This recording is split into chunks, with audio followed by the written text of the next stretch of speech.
Hola, soy Gabriel León y estás escuchando La Ciencia Pop, un podcast sobre historias de ciencia. ¿Cómo sabemos cuando una supuesta noticia científica es realmente una noticia científica? La historia de hoy comienza con una de esas historias que parece científica, pero que tiene ciertos elementos que nos hacen dudar. Esta será la introducción perfecta para hablar sobre una de las culturas que más enciende la imaginación y cómo una serpiente que mató a un canario dio inicio a la historia de una maldición que terminó por explicar una misteriosa enfermedad que mató a miles de pavos. Les recuerdo que este proyecto es financiado en un 100% por el aporte voluntario de mis muy queridos patrons. Si quieren apoyar este proyecto, lo pueden hacer en www.patreon.com/lascienciapop y ahí se pueden inscribir para hacer un aporte mensual y apoyar a la producción de este podcast. Como siempre, agradezco el apoyo de mis muy queridos patrons: Cristiano Teiza, Alberto Montt y Laura, Germaín Araya, Ana Lucía Luna, Simón Castillo Riedemann, Luciano Cisterna, Ricardo Yáñez, Cristian Fraser, la familia Helfman von de Sauer, Giuseppe Carufo, David Pelao Pérez, Michelle Baró, Pablo y Milesita Villalobos, José Tanús, Pedro Castillo, José Luis Ulloa, Luz María Hernández, Marcela Martínez, Cristóbal Orellana, Diego Riquelme, Mauricio Silva, la familia Yuri Martínez, Claudio Oyarzo y Toña, Cirilo Fede y Pola, la familia Calenqueirolo, Alejandra Díaz, Fernando Araya, la familia de la Cruz Morales, Cosca y Banya, la familia Fuentes Schonfeld, la familia Tíez Ríos, Beatriz Geldres, Juan Catipillán, Paula Lagos, Sandra Marras, Giovanni Rosales, Olivia Artigas, Sergio Yuri Espinosa, Los Rojas Peredo y Mario Vicuña.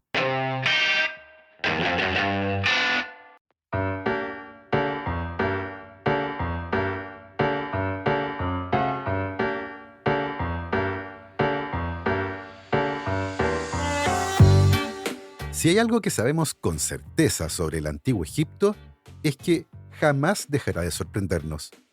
Ya sea por sus pirámides imponentes, sus complejas creencias sobre la vida después de la muerte, o el hecho de que, sin importar la época, alguien en Internet estará convencido de que todo esto tiene que ver con extraterrestres. Así que, cuando se anunció recientemente que un grupo de científicos había descubierto una enorme ciudad subterránea justo debajo de las pirámides de Giza, la noticia explotó. Los titulares hablaban del hallazgo del siglo, uno que supuestamente reescribiría la historia. Los foros de misterio entraron en éxtasis y no faltaron quienes ya estaban diseñando teorías sobre un posible hangar faraónico oculto bajo la arena.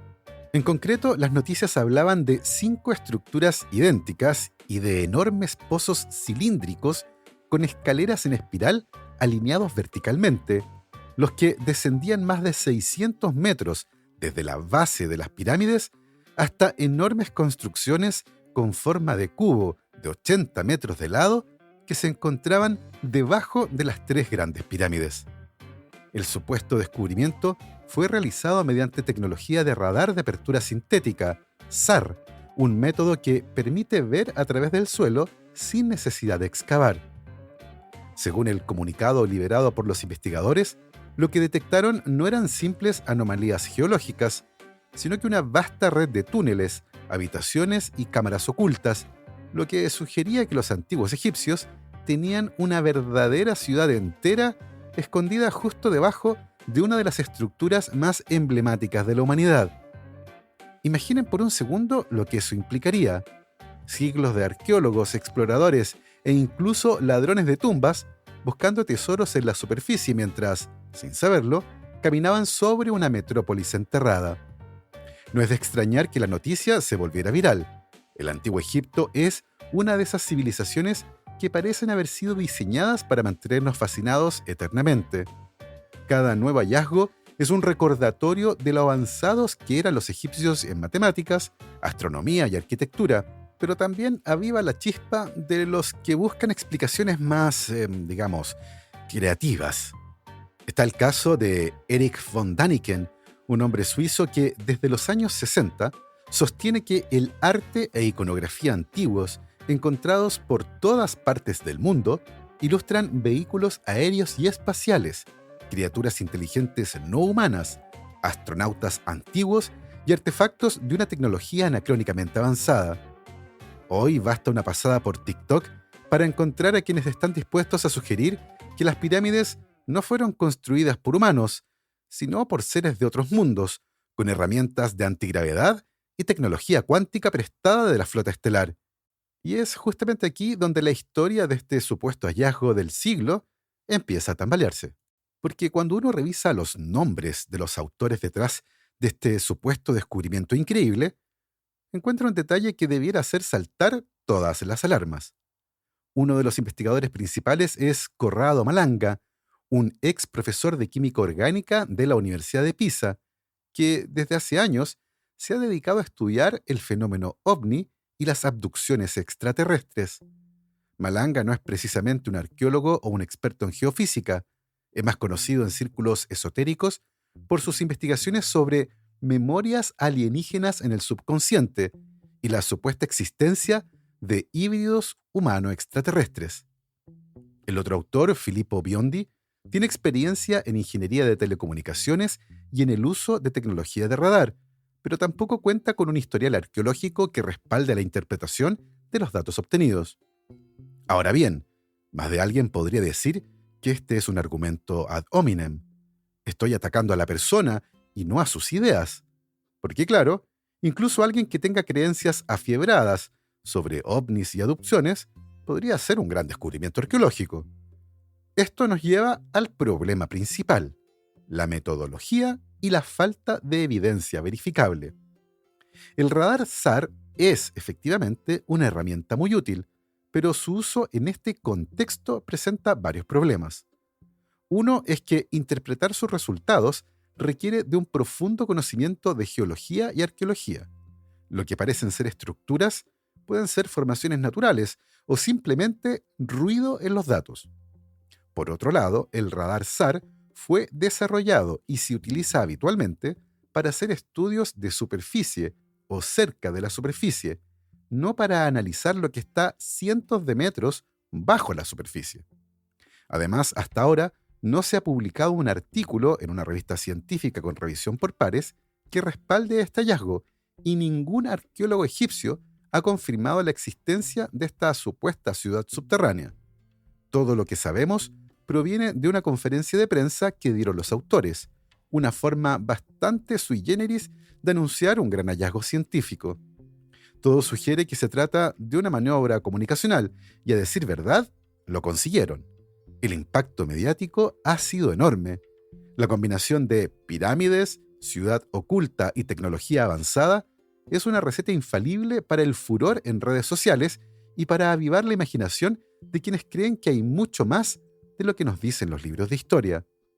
Porque, aceptémoslo, la idea de pasajes ocultos bajo las pirámides nos recuerda a historias de películas de aventuras, desde Indiana Jones hasta la momia. Pero si hay algo que nos ha enseñado la arqueología, es que los descubrimientos más importantes no se hacen con titulares rimbombantes ni con anuncios espectaculares. La ciencia avanza con estudios rigurosos, excavaciones bien documentadas y la validación por pares. Y hasta el momento, todo indica que la supuesta ciudad subterránea bajo las pirámides es más un espejismo de radar que una realidad. Así que por ahora podemos guardar el casco de explorador y dejar las antorchas para otro día.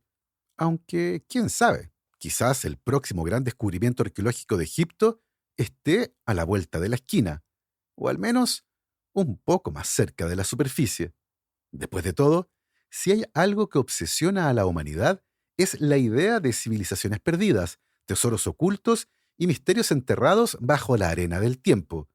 Y si hay una civilización que cumple con todos los requisitos para mantenernos fascinados, esa es el Antiguo Egipto. Sus monumentos colosales, sus jeroglíficos que parecían contener secretos inalcanzables, sus rituales funerarios diseñados para desafiar la muerte. Todo en Egipto parece haber sido construido con el propósito de dejarnos con la boca abierta. No es casualidad que cada cierto tiempo surja alguna teoría loca sobre sus pirámides, pasadizos ocultos o conexiones con civilizaciones extraterrestres. Pero si hay un momento en la historia que disparó definitivamente la fiebre por Egipto, fue un hallazgo realizado a fines de 1922.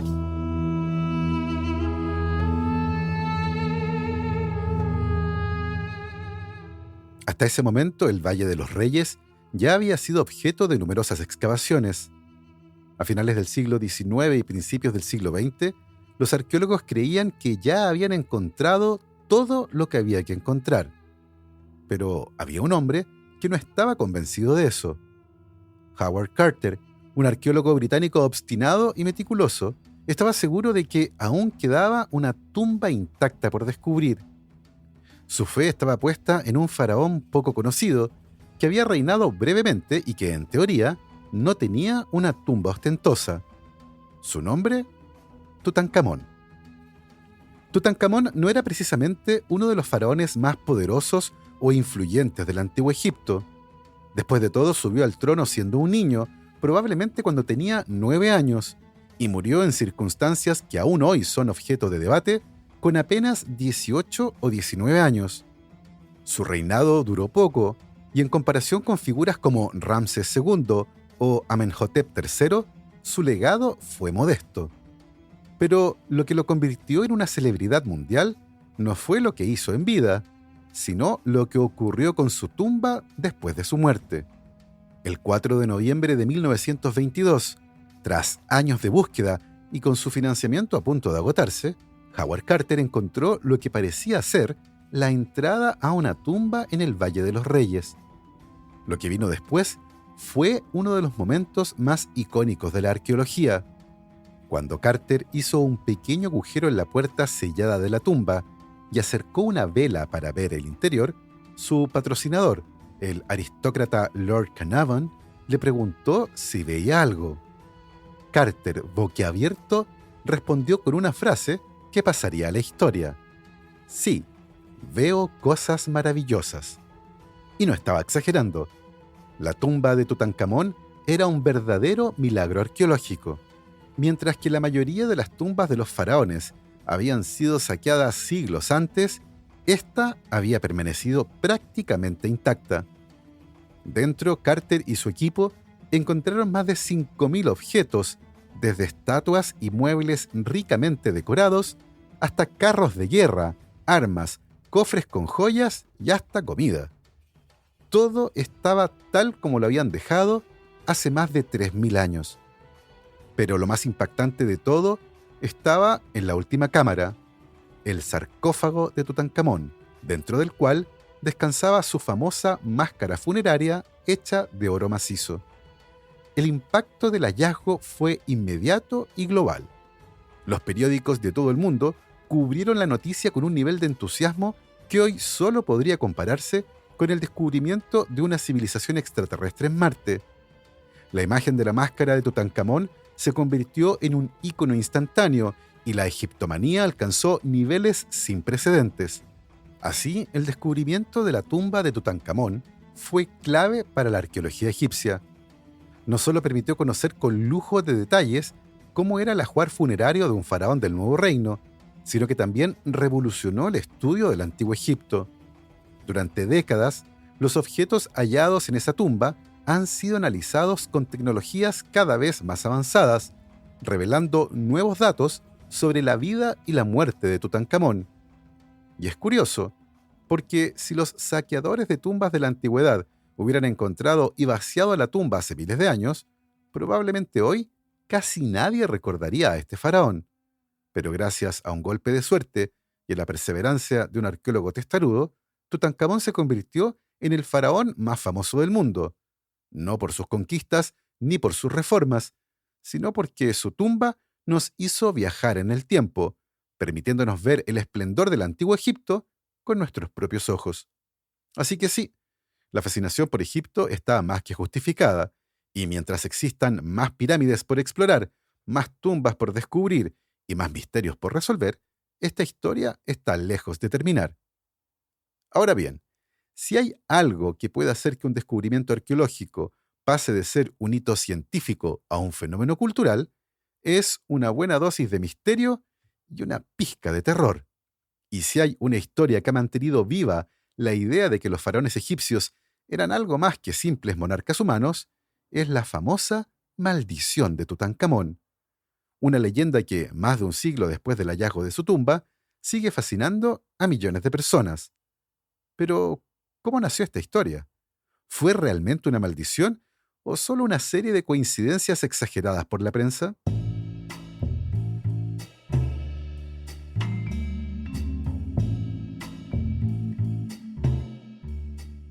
La historia de la maldición de Tutankamón no empezó con antiguos papiros, ni tampoco con advertencias talladas en piedra dentro de la tumba.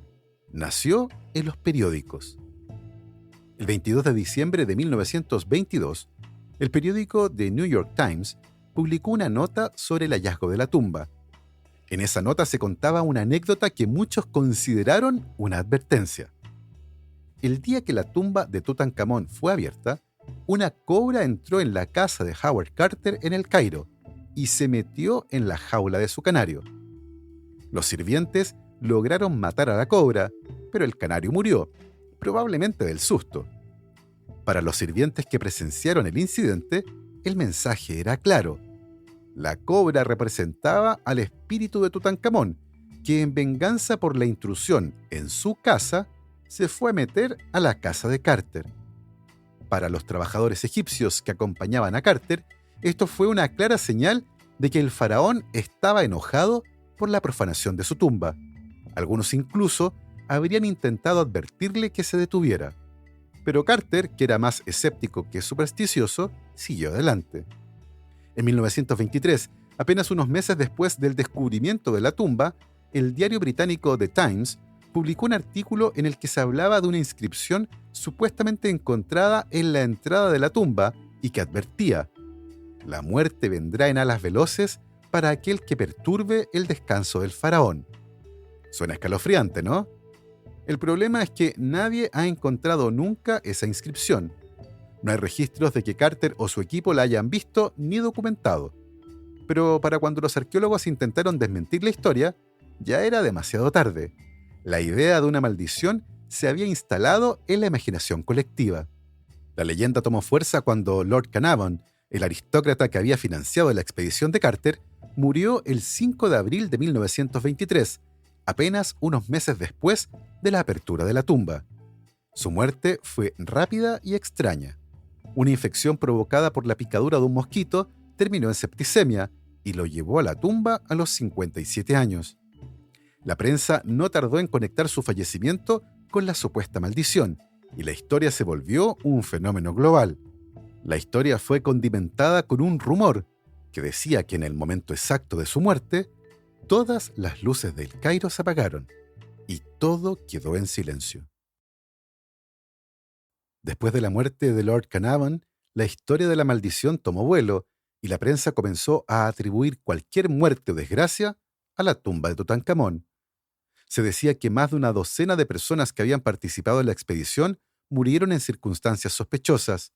Entre las víctimas más famosas se encontraban Sir Archibald Douglas Reed, el radiólogo que examinó la momia de Tutankamón, quien falleció poco después de una enfermedad repentina. También estaba Aubrey Herbert, medio hermano de Lord Carnarvon, que murió tras una operación fallida para tratar su ceguera, y finalmente se menciona como víctima de la maldición de Tutankamón a Hugh Evelyn White, un egiptólogo que se había suicidado, dejando una nota en la que supuestamente afirmaba haber sido perseguido por la maldición. Pero si miramos los hechos con más calma, la supuesta maldición empieza a desmoronarse. Para empezar, Howard Carter, la persona que literalmente abrió la tumba con sus propias manos, vivió hasta los 64 años sin problemas aparentes. No murió de manera extraña ni en circunstancias sospechosas, sino que de causas naturales en 1939, 17 años después del hallazgo. Además, los análisis modernos han demostrado que las muertes de los involucrados no fueron estadísticamente inusuales. La mayoría de los participantes de la excavación vivieron vidas largas y la maldición parece haber sido más una estrategia de los periódicos para vender historias que una auténtica amenaza sobrenatural. La maldición de Tutankamón es, en última instancia, una historia construida a partir de nuestra fascinación por lo desconocido. Nos encanta la idea de que los antiguos egipcios tenían poderes más allá de nuestra comprensión, que sus faraones eran algo más que simples monarcas humanos y que profanar una tumba milenaria podría tener consecuencias más allá de lo natural. Pero al final del día, la verdadera maldición de Tutankamón no fue una venganza desde el más allá, sino la irresistible necesidad de los humanos por convertir todo en un gran y espectacular misterio. Sin embargo, hoy sabemos que la tumba de Tutankamón sí albergaba peligros reales, pero no del tipo paranormal. Algunas momias han sido encontradas con hongos y bacterias que podrían causar infecciones respiratorias graves, lo que podría explicar casos reales de enfermedades misteriosas que afectaron a algunos de los primeros exploradores. Ahora bien, si la historia de la maldición de Tutankamón nos ha enseñado algo, es que nada captura más la imaginación que la idea de un antiguo gobernante cobrando venganza desde el más allá. Y Egipto no es el único lugar donde las tumbas parecen traer consigo tragedias.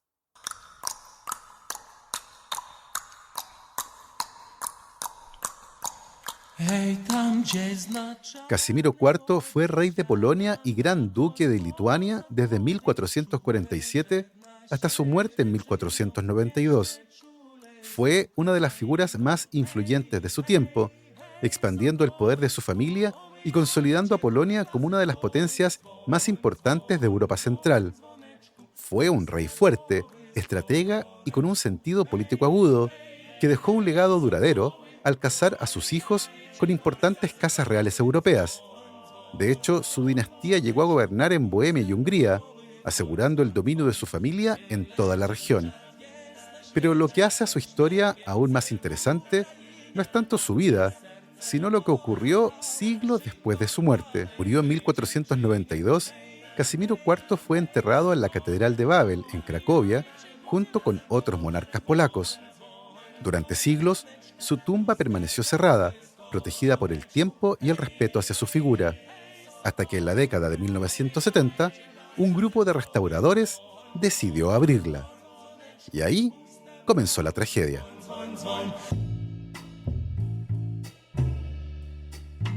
Los trabajos de conservación de la Catedral de Babel comenzaron en 1972. Dentro del proyecto estaba la apertura de la tumba del rey Casimiro IV, una tarea que no parecía tener mayores riesgos, hasta que la gente comenzó a morir. La primera víctima fue un arquitecto involucrado en la restauración, que falleció de un derrame cerebral en la primavera de 1974. Poco después, el principal especialista en conservación de la catedral murió de una causa similar. Luego, el jefe del taller de arquitectura, y así, uno tras otro, los trabajadores que habían estado en contacto con la tumba comenzaron a morir. En 10 años, murieron 15 personas que participaron en la restauración de la tumba. Las muertes fueron lo suficientemente extrañas y consecutivas como para que la historia tomara un giro más oscuro. No tardaron en aparecer rumores de que la tumba del rey Casimiro estaba maldita. Algunos creían que era una advertencia del más allá. El rey no quería que su descanso fuera perturbado. Por supuesto, la ciencia no tardó en entrar en escena para tratar de explicar lo que estaba ocurriendo. Y la respuesta, aunque menos espectacular que una maldición, era igualmente aterradora. Cuando los científicos analizaron la tumba y sus alrededores, descubrieron algo sorprendente: altísimos niveles de esporas de hongos, altamente peligrosas. Entre ellas estaba Aspergillus flavus, un hongo que puede liberar toxinas letales para los humanos, especialmente en espacios cerrados. La hipótesis más aceptada es que los investigadores, al abrir la tumba, liberaron una nube de microorganismos y toxinas que habían estado atrapados allí durante siglos. Al inhalarlas, algunos de ellos pudieron haber desarrollado infecciones pulmonares o reacciones alérgicas fatales. Es el mismo fenómeno que en su momento se investigó con la tumba de Tutankamón, y aunque la maldición del faraón sigue siendo más popular, la del rey Casimiro IV tiene algo especial. Es una historia más reciente, con víctimas bien documentadas y con una posible explicación científica que no hace más que confirmar lo peligrosa que puede ser la historia cuando se la perturba sin precaución. Así que al final no fue un antiguo rey vengativo ni una oscura maldición medieval. El verdadero culpable pudo haber sido mucho más pequeño e invisible, un hongo letal y sus toxinas, esperando pacientemente que alguien abriera la tumba. Un recordatorio de que a veces los secretos del pasado están mejor bajo llave. Ahora bien, en la historia de los venenos naturales hay pocos tan insidiosos y peligrosos como las toxinas derivadas de hongos. Son invisibles, inodoras y mortales en dosis suficientemente altas. Y lo peor de todo es que pueden estar acechando en alimentos comunes sin que nadie lo note. Se trata de compuestos tóxicos producidos por ciertos hongos del género Aspergillus, especialmente Aspergillus flavus y Aspergillus parasiticus. Estas pequeñas pero letales moléculas son altamente cancerígenas, pueden causar insuficiencia hepática aguda y, en el peor de los casos, la muerte. Pero su historia no comienza en un laboratorio ni en la tumba de un rey, sino en un lugar mucho más inesperado: una granja de pavos en Inglaterra. Corría el año 1960 y en el Reino Unido los criadores de pavos se enfrentaban a un problema que no entendían. Miles de pavos jóvenes estaban muriendo de forma repentina. No era una enfermedad común ni un brote de gripe aviar. Los síntomas eran extraños. Los animales comenzaban a perder el apetito, mostraban signos de letargo, desarrollaban graves hemorragias internas y finalmente morían en cuestión de días. Lo más alarmante era la escala del problema. Más de 100.000 pavos murieron en unas pocas semanas, sin que nadie supiera por qué. La prensa británica comenzó a hablar del misterioso brote y lo bautizó como la enfermedad X de los pavos. Lo que hizo este caso aún más desconcertante es que no solo afectaba a los pavos. Pronto otras especies criadas en granjas comenzaron a mostrar síntomas similares. Pollos, patos e incluso terneros estaban muriendo sin una explicación clara. Algo estaba envenenando a los animales. ¿Pero qué era? Los investigadores comenzaron a analizar todo lo que los pavos habían consumido, buscando cualquier indicio de una toxina o una infección. Finalmente, todas las sospechas recayeron en un ingrediente en particular: harina de maní importada de Brasil. Cuando los científicos examinaron muestras de esta harina, encontraron algo alarmante. Estaba infestada con un hongo nunca antes identificado en este contexto.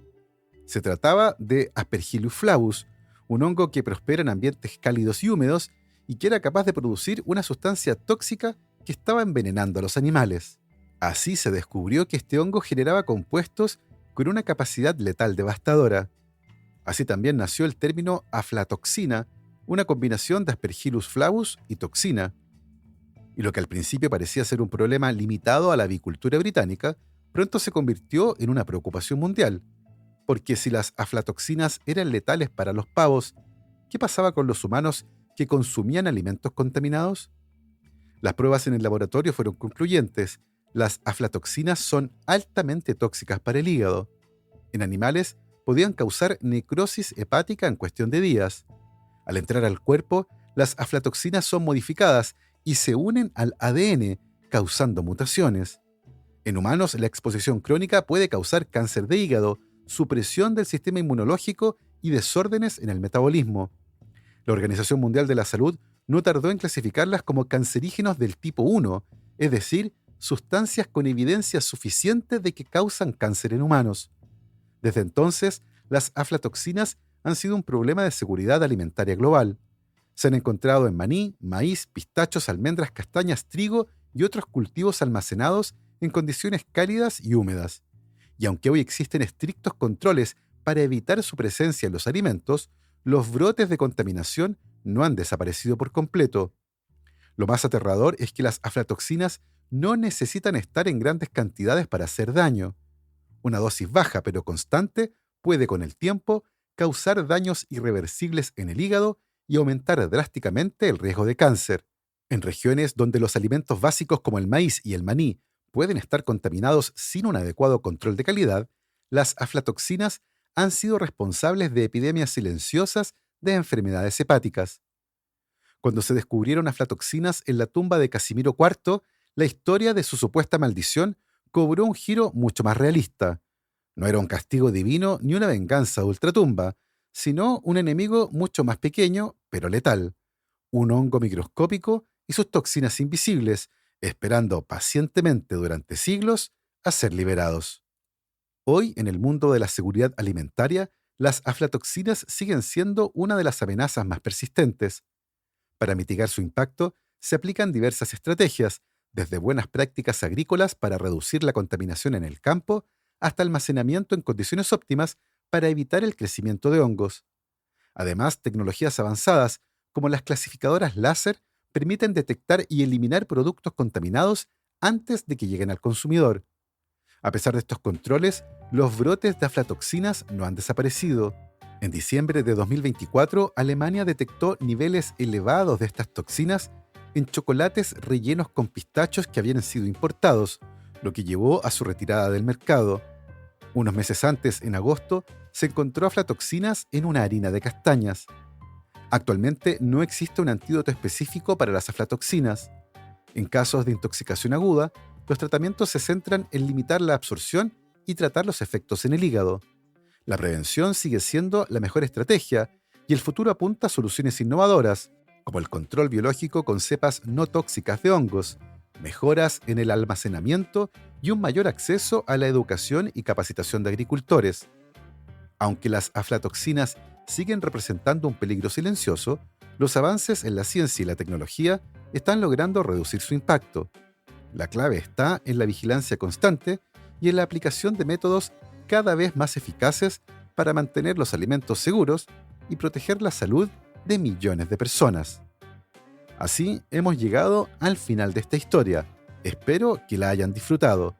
Yo me despido como siempre agradeciendo el apoyo incondicional de mis muy queridos patrons: Paola Oyarzún, el artista Ariel Guerrero, Rhonda Butler, Bruno Gisling, Silvana Cartagena y Gabriel Chimino, Andrea Méndez, Guillermo, Sebastián y Celeste Acuña, Edu Arnelo, Mr. Corner, Juan Francisco San Martín, Juan Pablo Cortese, Gail Jewell, Javier Ocaranza, J. Pérez, Matías y Chay, la familia Verdugo Enríquez, Andrés Arias, Martina y Gaspar Fernández, César Antonio Cid, la familia Moya Velázquez, Liliana Guzmán, Jordi Torras, Katia Ramírez, Rolando Cosio, Víctor Bucarey, Julio Serrano, Javiera Castro, Wolfram Gurlich, la familia Gallegos Iturriaga, Maricruz Ormeño, Los Piñones Guísica, Playita Restobar Guanaqueros, Joel Moya, Rodrigo Salas, Luciano Santana, Alecito Enríquez, Tumbo y Aceituno Crisóstomo, Manguito y Daniela Millavil.